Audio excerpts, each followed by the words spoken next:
Did you know that the hormonal chaos that many women experience in their 40s and 50s, like weight gain and blood sugar swings and fatigue, it's not just a result of getting older, but it's a direct consequence of the changing metabolic response to blood sugar levels? Yeah, it's right. Stubborn belly fat, mood swings, and sugar cravings are all part of a hormonal metabolic loop that's not talked about very much. We all talk about estrogen and progesterone, but let's talk about the real culprit behind it in many cases. So today we're diving into the science behind how estrogen and progesterone impact insulin sensitivity, especially during perimenopause and menopause. Most women, and quite frankly, most doctors, don't realize just how deeply intertwined these systems really are and what can be done with food, herbs, and lifestyle to turn the tide. Welcome back to Metabolic Health Solutions, where we empower health practitioners and health seekers to address the root cause of metabolic imbalances. I'm Dr. Ritamarie Scalzo, founder of the Institute of Nutritional Endocrinology, and I'm super excited today to be exploring the hormonal shifts that happen during perimenopause and menopause and how they ripple through the entire metabolic system and derail metabolism, and how to support balance through food, herbs, and lab testing. So what happens to estrogen and progesterone at menopause? Let's start with the basics. During perimenopause and menopause, both estrogen and progesterone decline, but not evenly. Progesterone often drops first and more dramatically than estrogen due to fewer ovulations.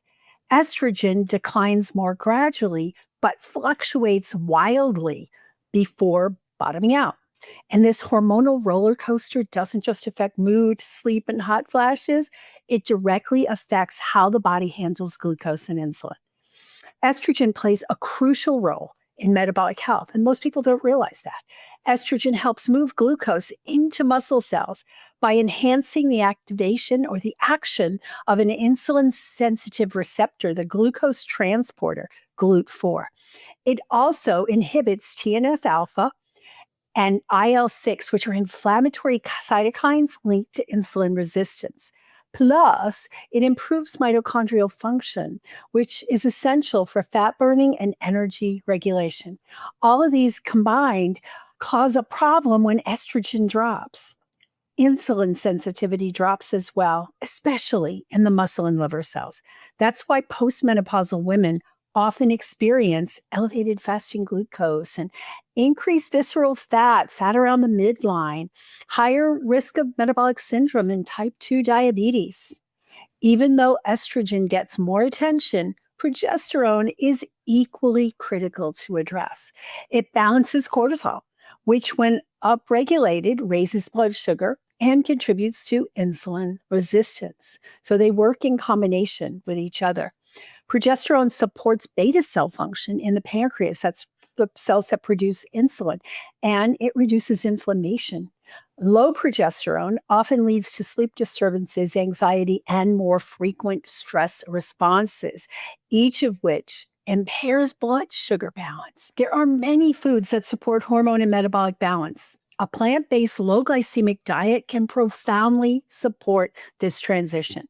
Flax seeds can help because they're rich in lignans, and lignans modulate estrogen receptor activity and help reduce hot flashes and promote estrogen detox. Cruciferous vegetables like broccoli, kale, cabbage, Brussels sprouts are important because they support phase 1 and 2 liver detoxification. Think about DIM, diindolylmethane, and I3C, indole 3-carbinol. They reduce estrogen dominance symptoms.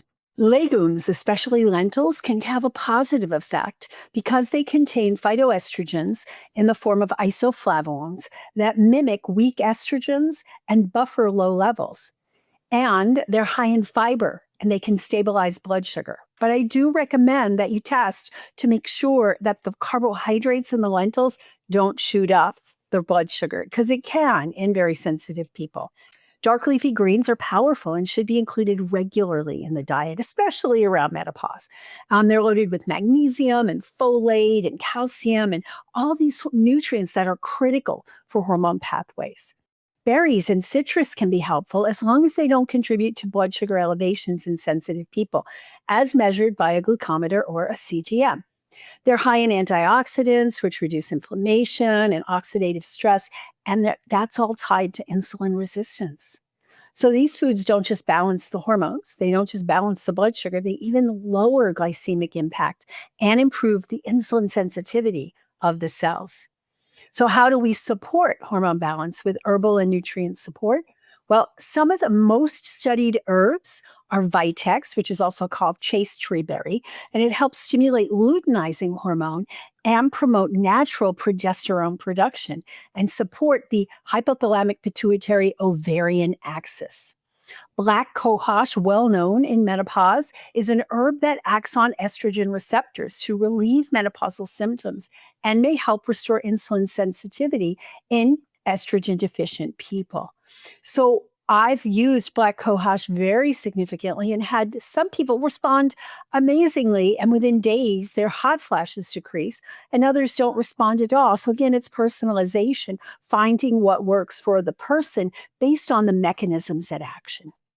Cinnamon is tried and true for blood sugar levels and insulin sensitivity, and that can be used at this point in time, as is berberine. It's known for blood sugar support because it activates AMPK, the body's metabolic master switch, and it improves insulin sensitivity. It also helps with gut microbiome, helps reduce lipid level, and restores sensitivity of the cells.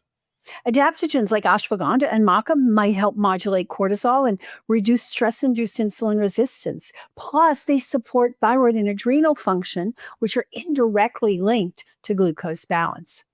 The best way to determine the appropriate use and course of action and guide food and lifestyle supplementation so it's individualized is testing. And you can do that with precision when you can test. So, of course, you want to test fasting insulin and glucose and calculate what's called the HOMA-IR score.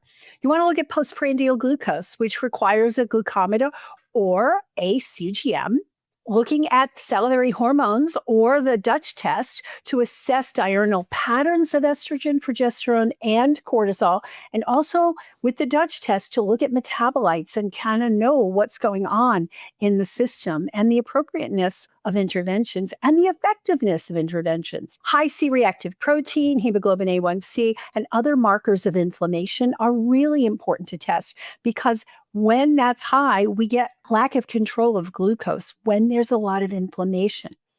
And finally, is a test that I rarely, if ever, do, but it's something to include for completeness, fasting and leptin. Testing leptin can give us a sense of how well a person's feeling satiated after a meal, which controls their appetite and their choice of foods, which can affect this whole progesterone, estrogen, insulin interaction. Right? I don't do it that often just because I can usually detect based on symptoms and presentation in other labs whether or not I feel like whether there's leptin resistance. But sometimes it's important to test. So I include it for completeness. So menopause is not a metabolic death sentence. It's a hormonal pivot point. When you have the right tools, when you employ the right tools, when you do testing and incorporate plant-based foods and herbal supplementation, you can support insulin sensitivity, rebalance the hormones, and reclaim energy. And that's what it's all about, right? Having that feeling of well-being going into menopause and perimenopause and menopause and postmenopause and feeling better than ever rather than worse than ever, which a lot of women experience. We, as the health practitioners who look at the full picture, who look at functional nutrition, who look at root cause analysis, we're the future of healthcare. We're dedicated to putting care back into the word healthcare. So it's no longer just a symptom management, disease management type of approach. And with the right supplements, with the right diet, with the right interventions, the right testing, we can help people at this pivotal point in life, at this point where they're going from being a person who can reproduce and take care of others to a woman who can step into her power.